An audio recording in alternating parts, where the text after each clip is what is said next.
Hi everyone, it's Roger here from the What's on Disney Plus podcast. In this week's episode, I've got a special guest. I've got Kasey from What's on Netflix, and we are going to be discussing about Disney Plus and Netflix, about HBO Max. We'll also be talking about all kinds of things with regards to the sort of streaming wars, because we spoke last year and kind of want to do a bit of an update. But before we do any of that, I just do a quick little bit of housekeeping before we go any further. If you haven't already done so, make sure you do hit that subscribe button to keep up with the latest on YouTube. You can also find us on all the different audio platforms. And also a big thank you to all of our Patreons, including Andrew, Giuseppe, Joshua, Julie, and also Kasey from What's on Netflix. And also a big hello to Sarah, who has also joined us this past week. You can support us from little as $2 a month, and you'll get access to exclusive images and exclusive videos, etc. But let's jump into it. So, Kasey, obviously you are from What's on Netflix. Do you want to give a quick plug to that before we go?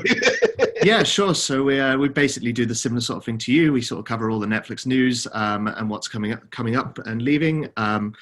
Yeah, and it's been a strange 6 months since we last spoke. There's been a few world events that have taken course, and obviously a few streaming services. So I'm happy to catch up.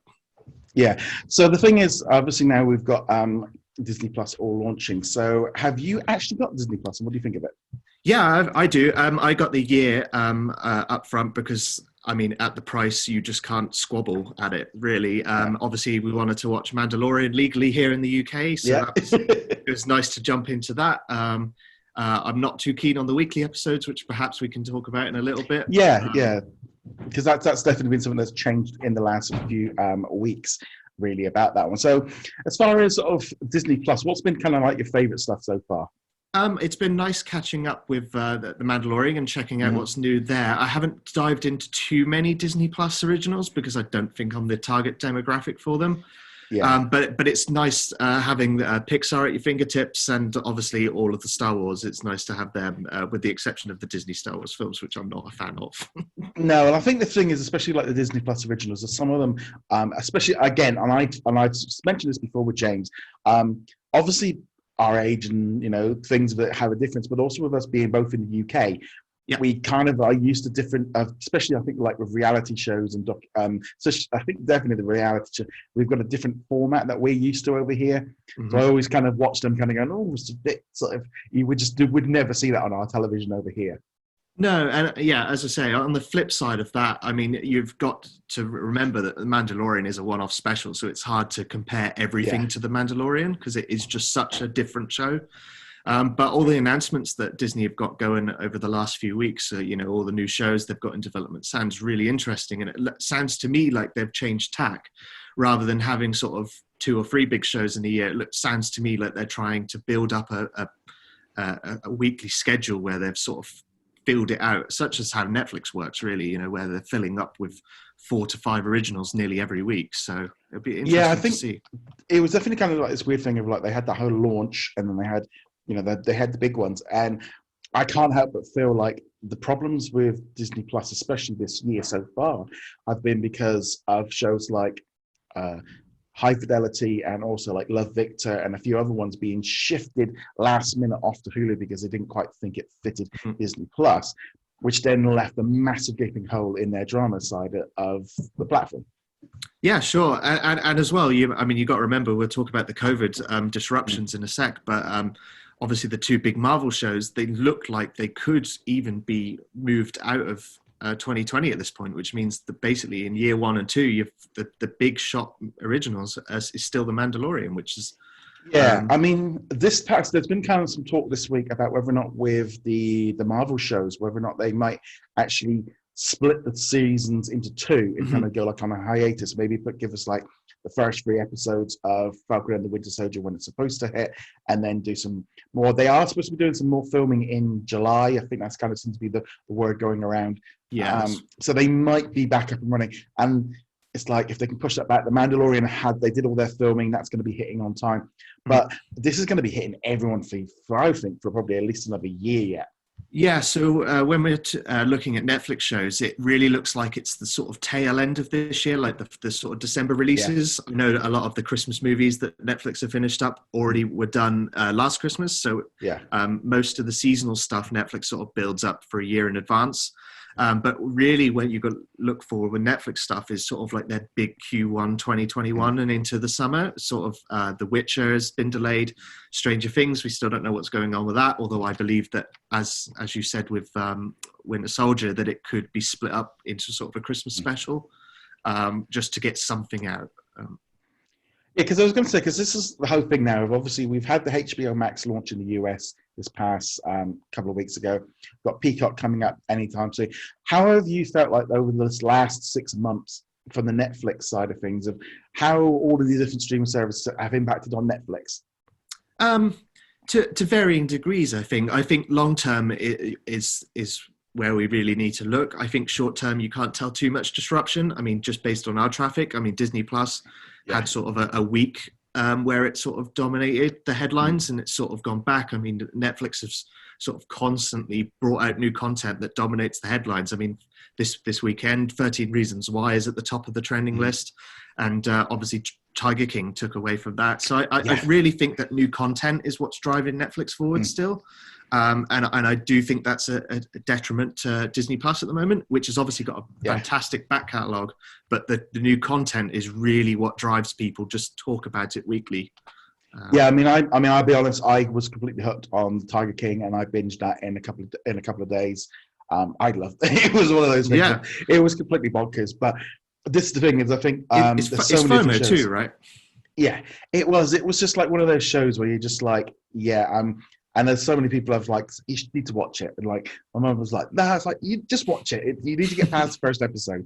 But there are so many different seasons like that dropping on there, and different ones. I know like my wife loves Lock and Key. That's like one of the ones she's been enjoying.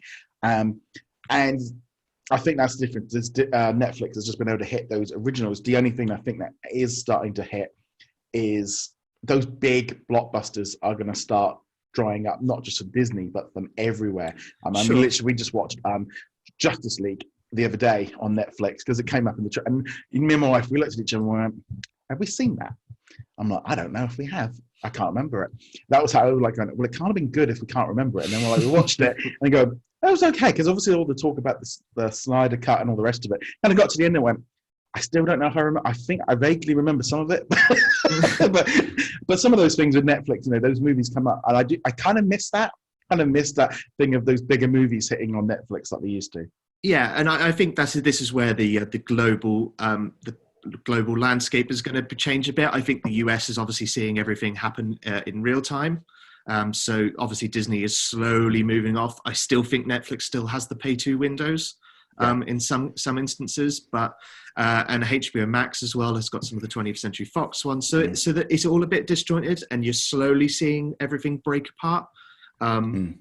But I think over time, I think originals are obviously going to have to make up for a lot, but also there's been a lot of rumblings on Netflix buying out a back catalogue. Like I've heard rumours of MGM being a potential candidate, and more recently Viacom, which I think is ridiculous. But I mean, I think Viacom, obviously they're going to go for a massive relaunch this summer with their CBS Access, with them putting in like Paramount, and sort of it always seems to be the one like streaming service that kind of gets like forgotten about is CBS, but they've got some big hitters on there as well now. Yeah, sure. And with Warner Brothers, they're still licensing movies to Netflix, so we don't know exactly when those contracts are up. But I think obviously over time that Netflix is going to have to fill the goal. And I think particularly with movies, I think that's going to be harder for Netflix to do, because they cannot do the big blockbuster movies like Disney can, where most of the cost is made back in the cinematic release. And also I think like with merchandise and all the other bits. I mean, I think recently one was, I think was it Six Underground with Ryan Reynolds, and I mean, I thought that was a perfectly fine blow stuff up and race cars. I like Jerry Bruckheimer movies, so I'm gonna. I like all of them. So as I've watched it, but that would have been a movie that I probably, and I do wonder now of whether or not that whole thing of like not going to cinema is going to start, because that would have been a movie that would have been like, I'll wait for Netflix, and that whole feeling of just wait to rent it, and I can't help but feel like as we're moving on, especially with all the current situation with the virus, of how much that's going to impact on all the streaming services. Yeah, of course. And yeah, a lot of people have made the argument that Netflix have brought back these mid-tier films that traditionally you probably would not have gone to the cinema to see at the moment. You know, they a long time ago you might have done, but now they are the ones that you find on streaming services. And you typically save your cinema trips for big titles like Avengers Endgame, you know, which has a ridiculous budget and something that, you know, you're paying £5 to go and see in the cinema. Would you rather go see that, or would you rather go see a mid-tier film? And I think you know that's kind of the argument for cinemas. And you know, I even saw that Sam Mendes called on Netflix to help save cinemas last week, which is quite bizarre, given that cinemas have done everything to shun Netflix over the last few years. I was going to say, we might as well talk about that now. Like, if obviously the whole thing of cinemas like trying to reopen and they're going to have restricted seating and you know, obviously trying to get people back, and a lot of people are, oh yeah, we're going to go back. It's like, well, yeah, the mass majority, that maybe 40% of people don't go back. That's already a massive loss each year on year of less and less people going. And I'm just sitting here as someone that, you know, I usually go cinema at one point every week, but it's gradually just dropped off, and I only kind of go for the big ones. But that whole impact of, like you say, the middle tier movies that you used to kind of maybe as a date night or something like that, or you just used to kind of go in, that just all just dropped out. I was only saying this to my wife the other day because we finished watching Every Little Fires on Amazon, which is Hulu in the US. And then they're going, Reese Witherspoon is just like popping up in every different TV show because like it feels like her whole genre of movies just doesn't work at cinemas anymore. No, exactly. I completely agree. And I don't think there's any one person to blame. I think consumer trends are obviously changing.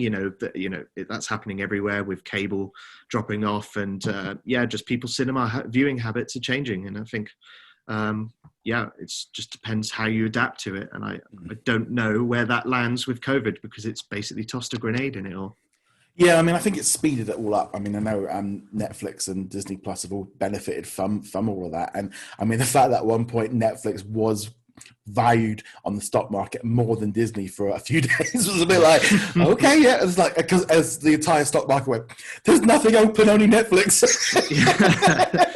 Yeah, I mean, the stock market is obviously in a different world, and it obviously reflects the challenges each one faces. And obviously Disney's revenue is highly impacted by the travel market, and that still looks unclear as to where that's going to end up at the moment. And obviously Netflix was just a clear indication that it was obviously going to benefit, and they saw that from their the subscriber numbers. So yeah, it's hard to tell too much from stock prices over time, but it's...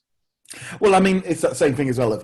I think, like, had there been a massive, I don't know, internet down, the entire internet went down for 2 days, for example, in the world, Netflix would suddenly then be deemed completely useless because nothing works. So it's always that kind of thing of, you know, all these like different things will work out. I think that was just maybe a little bit of panicking right at that time of like the stock market not really kind of, but I did laugh when I saw those things going, yeah, okay, but it's like, but it's not just like Disney, like this, like every business is probably just completely been wiped out at this point of like Netflix is the leader right now because they are the go-to. Everyone's stuck at home, and that's obviously going to be the thing of moving forward. Yeah, and it's a good job that Disney Plus even came out. I mean, look, Disney would have been far more affected if it didn't have its own direct-to-consumer platform, because obviously it would still be relying wholly on cinematic releases. It was funny though, because there was obviously a lot of talk about like Disney Plus and Hulu and things like that, and it was a little bit along the lines of going, yeah, but in the 2 weeks ago in the last financial ones, they're basically not making any money for years, so it's not really bringing in. But it gave off the impression that obviously lots of people signing up, and I mean, might as well jump into that whole thing of sort of the global race right now between sort of Disney Plus and Netflix. I mean, there is some big numbers coming in here right now from Disney Plus. I think we're up to 55 million. Going to have Japan coming up before they go. How do you see all that works out with the global race right now? So I think Disney Plus is doing incredibly well, and I think it's uniquely propositioned. And as I say, even in my use case scenario, because they offer that yearly subscription where it's basically £50 for the year, and it's neither here nor there for someone with disposable income. And I think even if I'm not a heavy user, I think given that they've signed me up for 50 quid for the year, and when it comes to next year, I'll probably just say, yep, fair enough. There's a few things I watch on it. It's not at the price point at the moment where I'm thinking whether to toss it or not. So I think it's really uniquely positioned in that way. But I did hear someone use the analogy that it's a bit like Christmas lights, where it's nice to have up for a few weeks every year, but you probably wouldn't want it as your whole diet for the whole year and have your whole house decorated with Christmas decorations for the whole year. No, I think there's definitely that thing of like there's a whole audience of what I would call mainstream adults that want mainstream entertainment. That Disney Plus, I don't think is hitting that mark. I think it's way off from where it should be. I think it will start pulling in a lot more when the Marvel shows start dropping and there's things coming in. But Netflix has had that mainstream audience, which Disney Plus hasn't.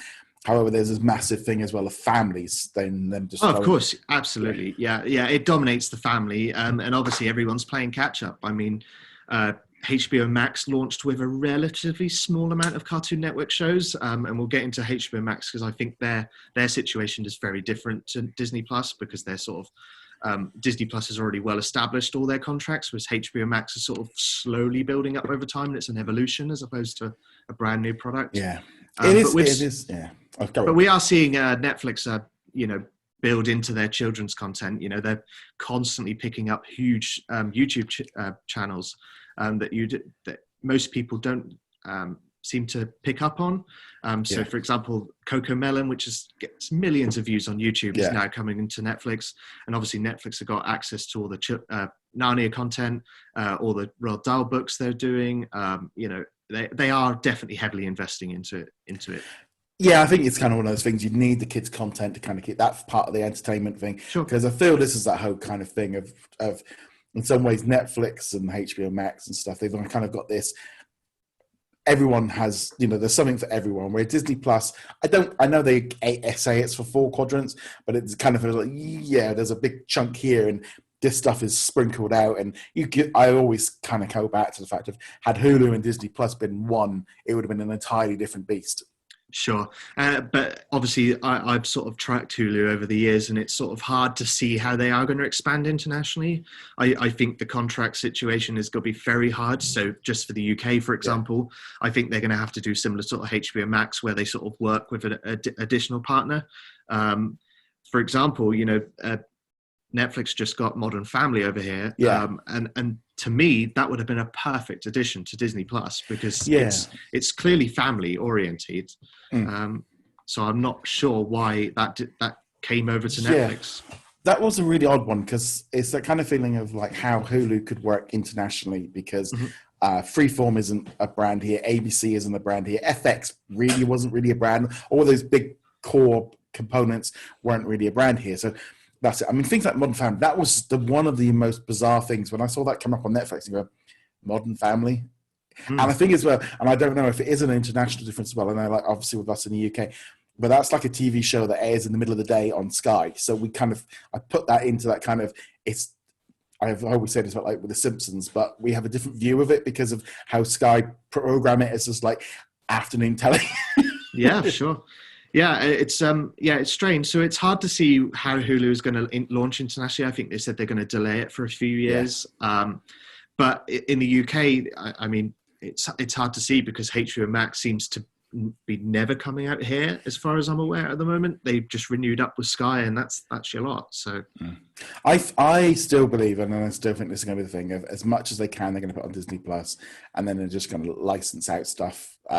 Because I just cannot see how the branding of Hulu works because it was a hodgepodge of brands that came together, and they've kind of inherited this thing. And as well as, they can't do the live TV, they haven't got all the library content. And I mean, most of that, I mean, at the minute, if you look at what's on Hulu, it's spread between BBC, Channel 4, Amazon and Sky right now. So it's all splintered. I don't think any of them are strong enough on their own to sell a service. No, and it's going to take years for those contracts to come back.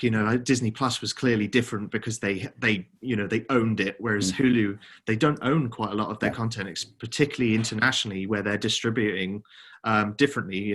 Netflix just picked up Castle Rock in Asian territories, so will they be able to get that back in time? And but there is also another argument as well, where they get people addicted via Netflix, and then when they are ready, that's something as a sign-up bonus.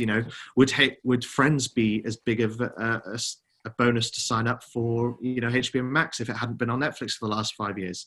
And The Office is sort of like the signature show of Peacock, and that really has only seen a resurgence because of its tenure on Netflix. So yeah, I mean, I think it's like, especially like those FX show being on BBC over here, I think that's kind of helping build it up. But just looking at how it all kind of works in, of like, especially like with Disney plus Hotstar, of how they've kind of gone that system of having like a combination of everything all in one. You're kind of looking at, are they going to be taking the detail? And right now, it doesn't look like they're going to be in any rush to kind of launch anything extra.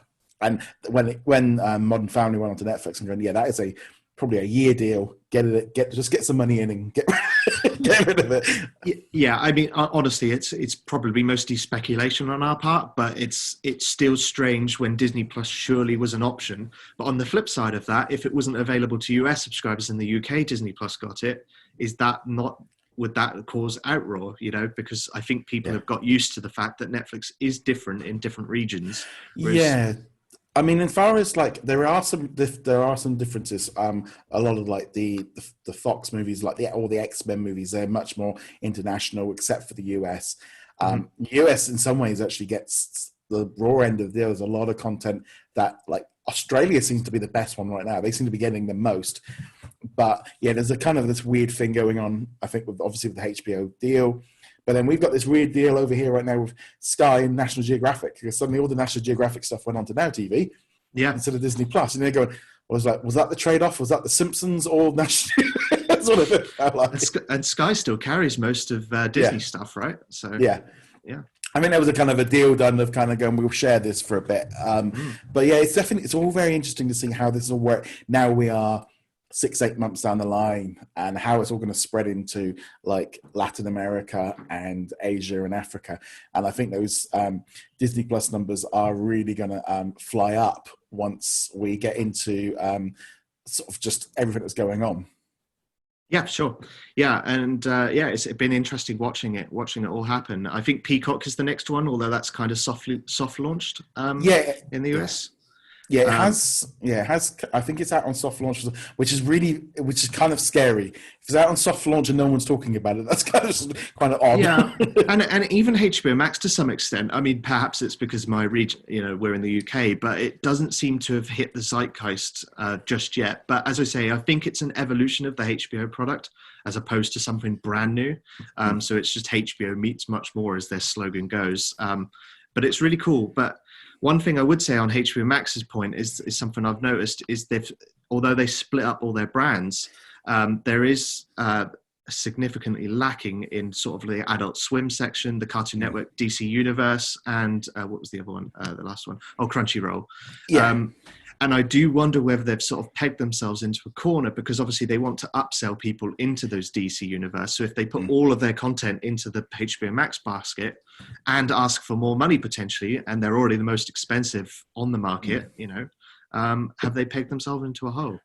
It's like, you look at all that and you're going, why are you trying to run? You can't run 5-6 streaming services and kind of include bits and not include it. It's like, at $15 a month, you are at high. It's like they've pegged themselves in at the top, but they're not necessarily delivering that in some ways. They've got all those movies, and like, if you're going to put Crunchyroll and Rooster Teeth and all these and sell them as a brand, and you kind of need to bulk that area up. It was quite strange when I looked through it and going, well, why is there so like that? Is it like an area of like, if you're going to do that, move DC Universe into it? But AT&T just seem to be in this weird place where they just don't seem to. We can't commit.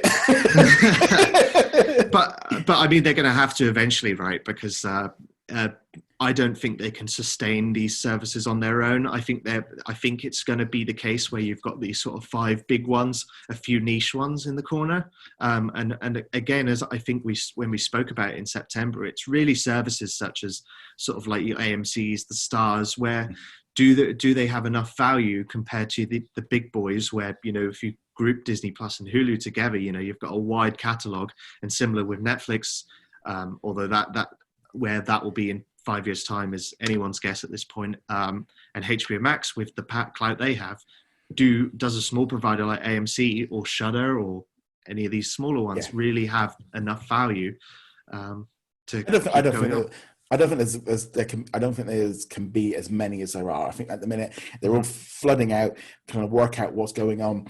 So I think some of them are going to get brought out, picked up, because they're not going to be able to. I mean, you'd look at was it Quibbly or was it Quibi? Quibi, it's like you look at that and go, man, did you guys completely just miss the mark? And then you launched right in the middle of a pandemic when no one's out of mobile, and they can kind of go, well, we would have been all right had it not been for that. It's like, no, you wouldn't. You're trying to offer YouTube at a high price. It doesn't really. Yeah, I mean, it's easy to pile on Quibi, but it's such a weird. They've launched at the wrong time. It's kind of a weird product for maybe a customer base that doesn't even exist. And I mean, I've tried it. I mean, content is king, right? And there's nothing on it that appeals to me, at least. So. No, I mean, I know there was the only one I saw that pop up was it's like the Polygon show, which was about video games. I sort of looked at it and went, that would just be a YouTube video. It's you wouldn't pay, I can get all of that same news from somebody else on YouTube, and it was like, and then going, oh well, we're going to put the app on televisions. Really, that's a good stuff. And it's like, this is just one of those things. I mean, I know they've said already that they're going to have to, all the staff are going to have a pay cut because it's not quite law. It's like that service was just not right. And it was like, it's just billions down the drain. Yeah, it's hard to see how they're going to pull it around and find an audience. I mean, it probably would be good for everyone if there was more. More competition is good for everyone. But it's hard to see how Quibi is going to really make a brand for itself. And it's not just so much like to me, it's like that thing of competition is like Netflix, Amazon, Warner, Comcast, Disney they are the competition firing against each other. Sure. And these little ones firing in between. It's like you're going to have something big and impactful to kind of break through that. And I think how many subscribers, how many different packages are people going to have? I would say 3 to 5 is probably going to be around that ballpark. I'll be honest, I'm in the 5 category,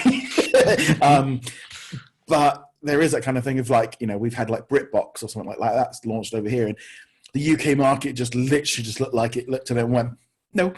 You look at any of the comments and stuff and you're going, it was just the wrong market and the wrong idea. Yeah, the backlash to BritBox is kind of political over here because of the license fee. So I won't go too much into that. But yeah, I do agree that it's gonna be a mix of everyone. And I think if you can get 4 to 5 services and still be cheaper than your original cable bundle, I think you're doing better and you're getting less ads and more content. So yeah, I mean, it's funny.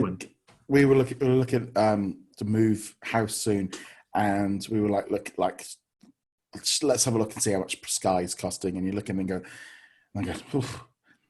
But we can get like 4 streaming services for the same price of the package. The only thing is, if whether or not it has the internet, that's our reason why we're like, we might just do it temporarily. But it's that thing of how many people, and sort of COVID has kind of speeded up this whole process of how much, and like, all the networks and stuff have suddenly gone, whoa, hold on, everyone's cutting the cut. We all thought you were going to stay at home and watch television, and everyone going, nope. And I think that's where Disney and AT&T are particularly uniquely positioned, because they're sort of trying to transition people from their old business model to their new one.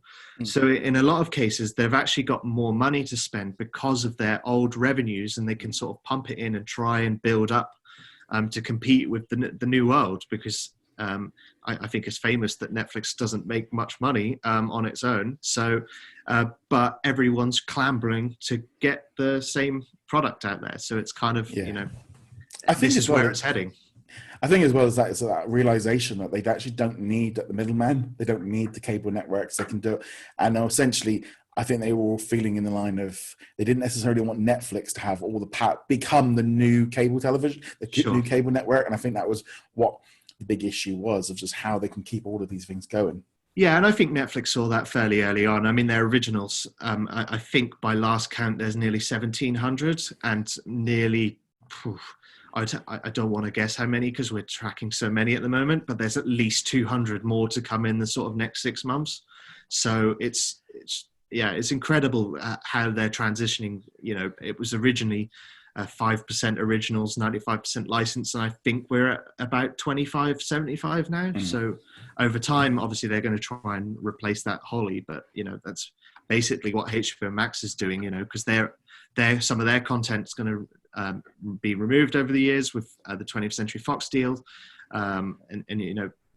So I think ultimately it's about Netflix finding the right partners for licensing. Still, I still think they're out there. I think Sony Pictures is clearly a good candidate, where they picked up Community in the last couple of weeks, and Hannibal more recently, and Cobra Kai potentially from YouTube, which is a strange acquisition. So it's funny with the Sony one, because I think there's a lot of speculation that part of the business is going to get sold off. So that changes how, there's all this back catalogue. Disney are maybe not in a position to completely buy that part out. I think it's going to be difficult for any of the companies. Apple TV, they're swinging around. Maybe not necessarily Amazon. The only good thing is, obviously, if Sony does sell its television or its movie department, Spider-Man comes back, the rights, but obviously those movies stay. So it's kind of like win-win. So that's why there seems to be a lot of talk at the minute of Spider-Man and Sony working very well with Disney, because if they don't make the money now, they will they could lose a lot. Yeah, and unfortunately for Sony, Spider-Man is that when they're not working with Disney, they seem to not be able to count over the free. So and before rebooting it. Although having said that, the animation that Sony put out Into the Spider-Verse was fantastic. Awesome. So really good. Yeah, I think that's Sony's obviously going to be a big thing. I mean, it's always that kind of weird thing of, I always find it funny when people talk about Amazon, Amazon Prime, and kind of, well, I'm not getting it because of the deliveries and all the rest of it. And it's like, but as a video service, would you subscribe to it? Is a very different question, isn't it? Yeah, and I do think, again, the regional differences. I think in the US, I think Amazon is a harder sell than it is over here, because we seem to get a lot of content as originals and exclusives, like Mr. Robot from USA Network, for example. We got that over here on Prime. So again, it's a regional basis, and it's hard to see how Amazon Prime really fits into the streaming world. But at the same time, does it matter? Because it's one section of their business. Whereas if it was Netflix, that would be a different story, because obviously Netflix is a video streaming service as their core function, whereas Amazon is sort of a nicety to your to the overall Amazon picture. It is a funny one of how it works. I mean, I'll be honest. We watched, I think, was it Outlander, and we just finished that. The little fires everywhere, but other than that, we just go for ages without seeing anything on there. But I think as a whole, of like moving forward with like the virus situation, everything like that, it's like, where do you think all of this is going to impact on just basically like filming and people speeding up their streaming, etc.? Sure. So I think in terms of filming, I think filming looks like it's going to get back in the sort of July and August. I think you're going to see a lot of new shows commissioned that has smaller times to get them out. But as I said earlier, the Netflix traditionally works a year in advance, so there is the opportunity to speed some of that along. But I think everyone's in the same boat with this, because filming affects everyone, right? So I don't think Netflix are uniquely affected by it. I think everyone's in the same boat. And the only thing I would say is that Netflix obviously has a lot of international productions. So I do know that their South Korean productions and Iceland ones are coming back online a lot quicker than, say, the American or the British productions.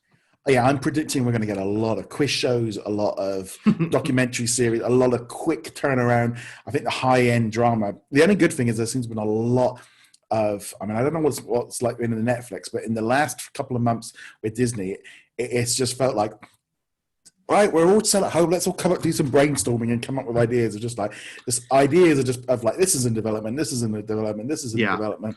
I don't know what's been like on the Netflix side. Not as big as Disney, I have to say. They obviously announce a lot of shows in advance, and I think they've got a lot in development. But it's Disney clearly has been pushing a lot of green lights to shows. And as I said earlier, I think that's sort of a different change in tack for Disney.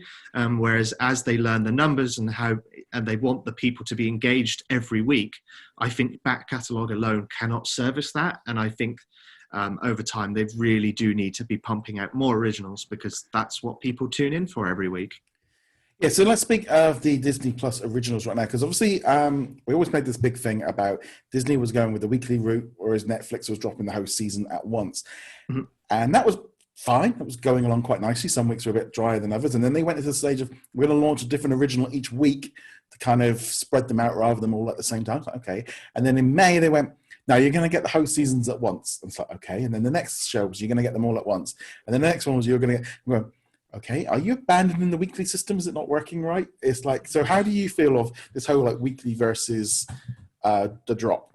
Yeah, so Netflix sort of still does weekly drops in some cases, and then in some rare circumstances it will drop 3 episodes, 2 episodes, and then 3 all at once.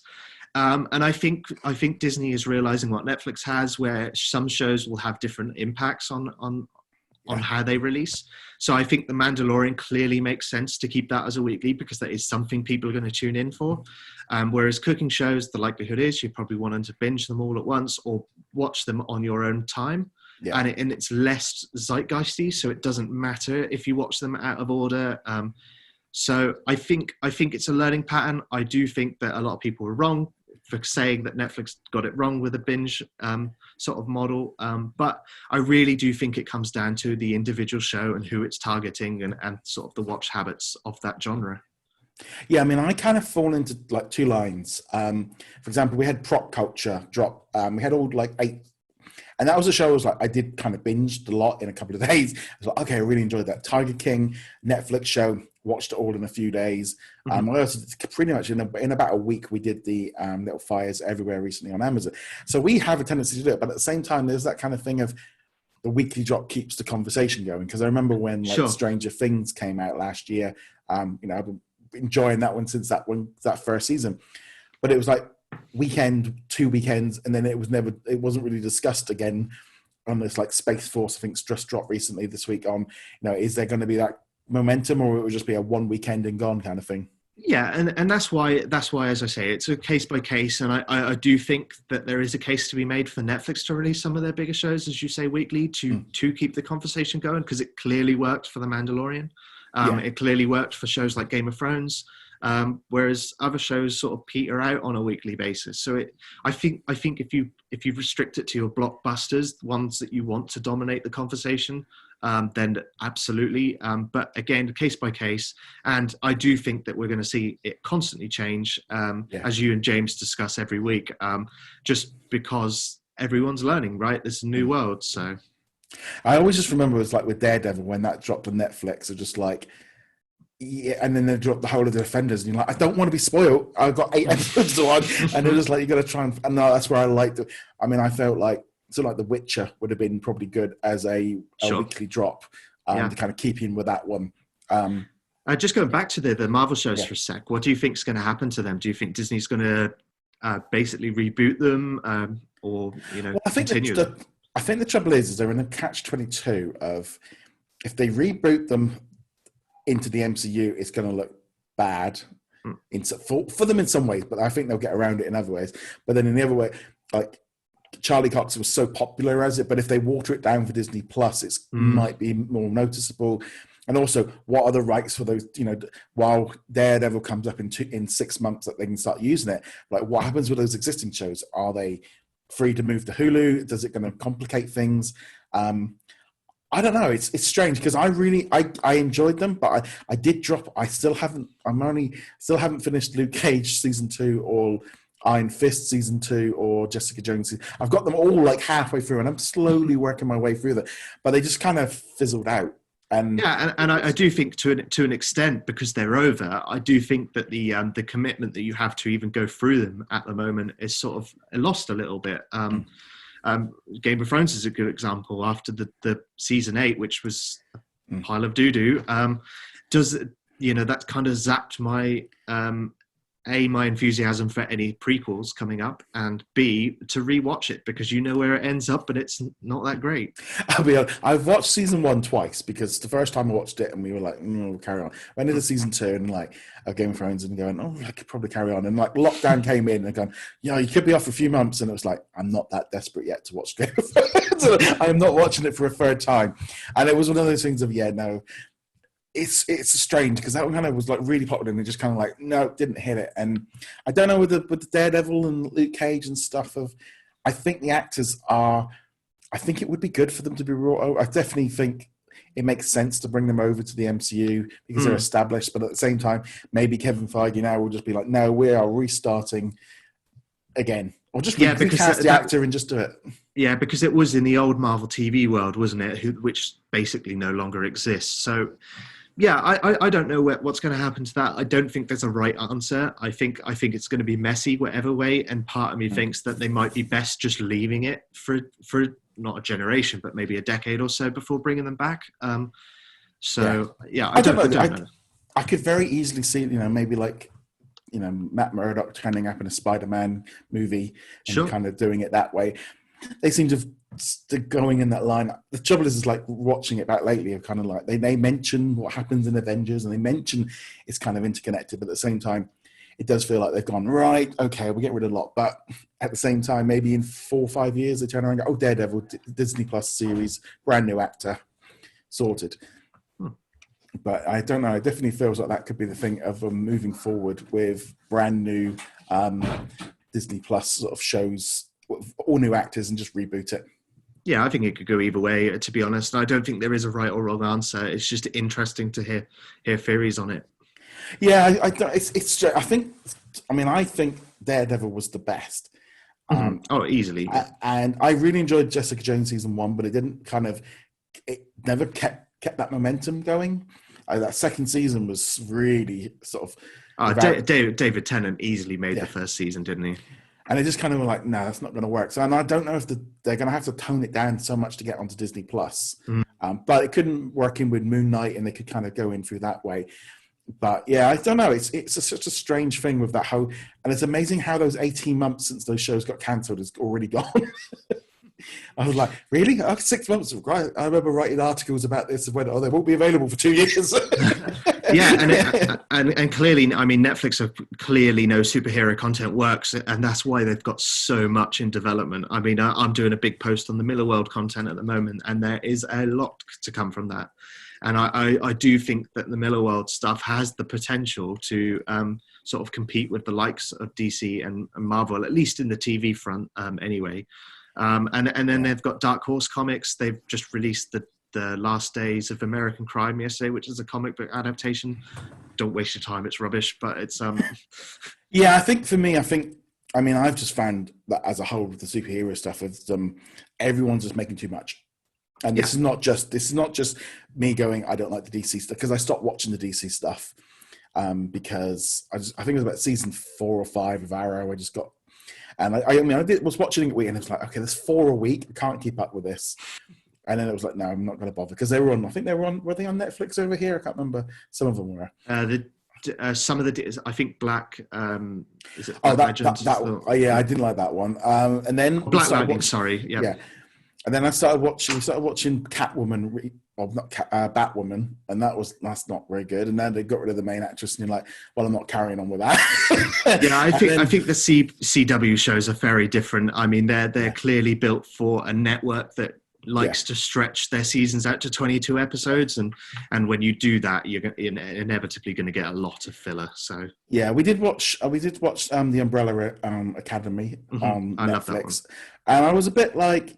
It was like some of it I liked, some of it I didn't like. It was the same thing with The Boys on Amazon. I kind of wasn't so keen on that one. So I think also Watchmen on HBO/Sky over here. Of like, not 100%. Because there's so many different comic books. And I think you don't have to have Superman and Spider-Man. There's a lot more to comic books than just that. Yeah, of course, and we'll see how Marvel MCU now adapts, because obviously it's now been over a year since Endgame, and we've sort of had a trickle of content out of them. But obviously, they're now moving into the next phase, and it's going to be interesting to see whether they can keep the momentum up, because they all seem to be building towards Endgame.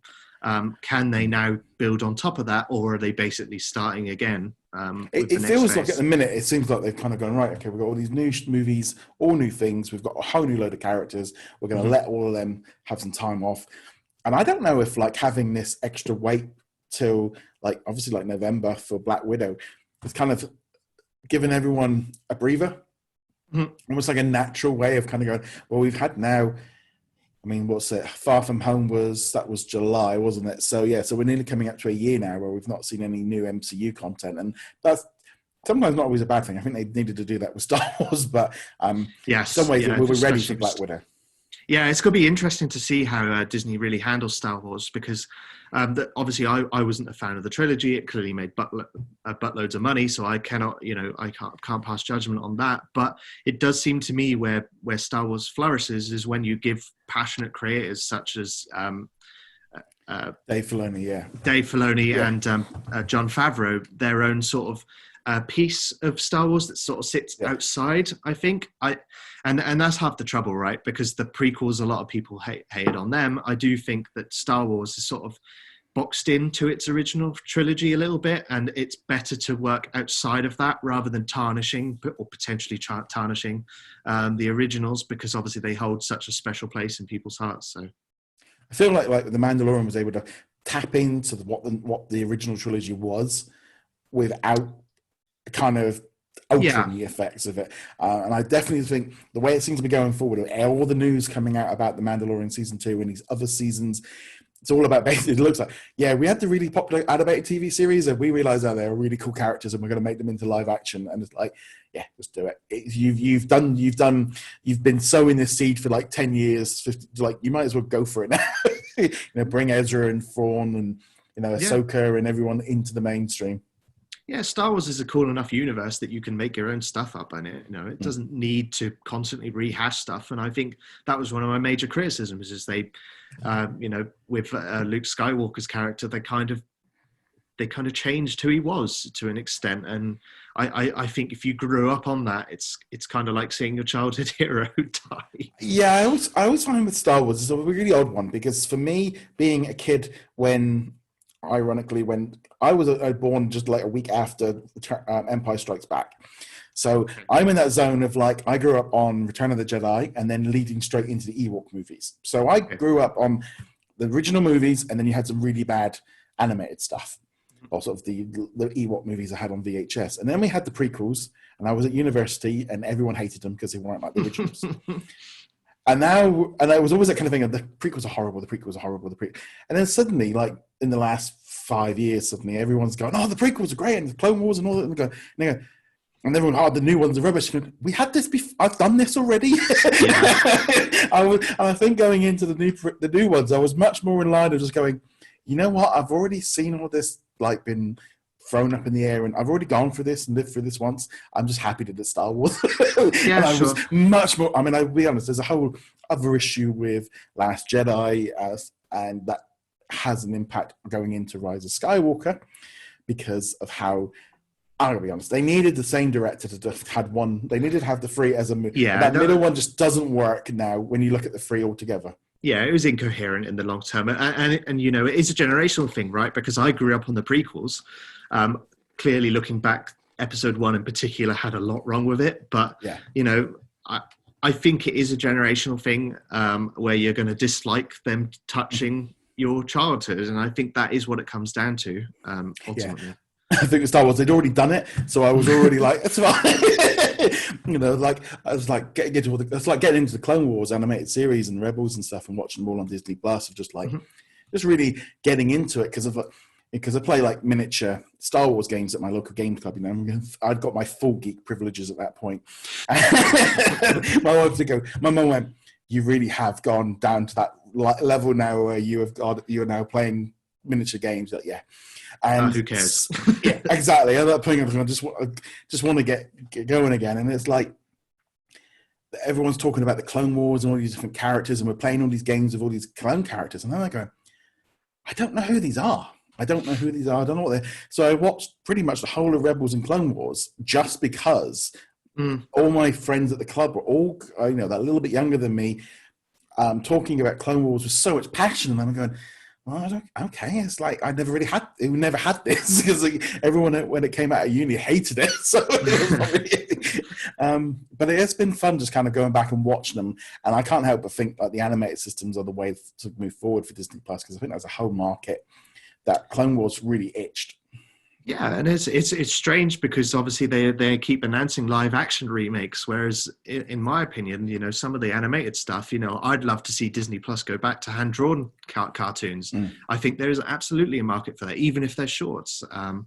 But yeah, I think the problem right now with the animation, I mean, they're buying a lot of it in, but I think the problem is they're still trying to keep the television network happy. I think they're still, you know, I mean, I still can't understand why shows are taking so long to get from. You know, they're not doing day and date or day in, day after on those Disney Channel shows and National Geographic stuff because it just feels like a natural feed into Disney Plus, but they want to keep the traditional networks running.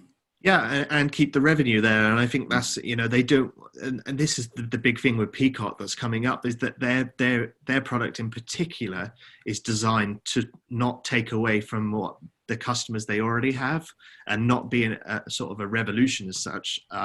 Whereas they want to keep the advertising model, they want to keep the cable subscribers, but offer a bit more that is more in the 21st century. Yeah, I mean, I saw yesterday there's some talk with the Disney upfronts.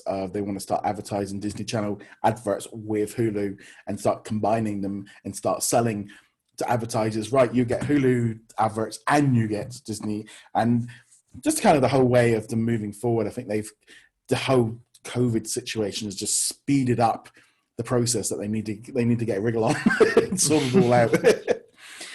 But anything you want to add about sort of the whole Netflix and Disney Plus thing before we finish off? No, I think we've said a lot. Yeah. I think it's going to be interesting over the next year. I do think that a lot of what I said last time came roughly true, where the two are coexisting quite nicely, and I think they will continue to. I think long term habits will probably change, but I think as long as Netflix keeps pumping out original content that keeps capturing the zeitgeist, even if there is a few duds on the way, then I do think they've got a long and prosperous future.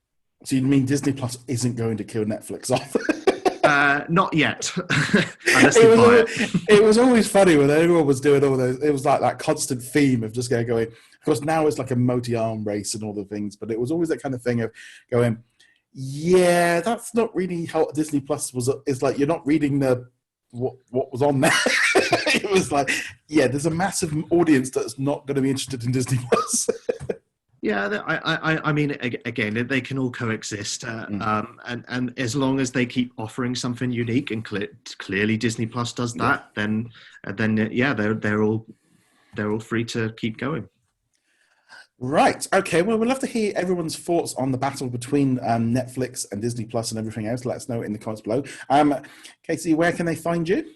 I'm on Twitter at Kasey__more, and you can also find us on whatsonnetflix.com and on Twitter and Facebook. And on that note, guys, thank you very much for joining us. As I said, remember to hit that subscribe button. Go check us out over at whatsondisneyplus.com. A big thank you again to all of our patrons, including Kasey. It's always a good thing. And we shall see you guys in another episode. Laters.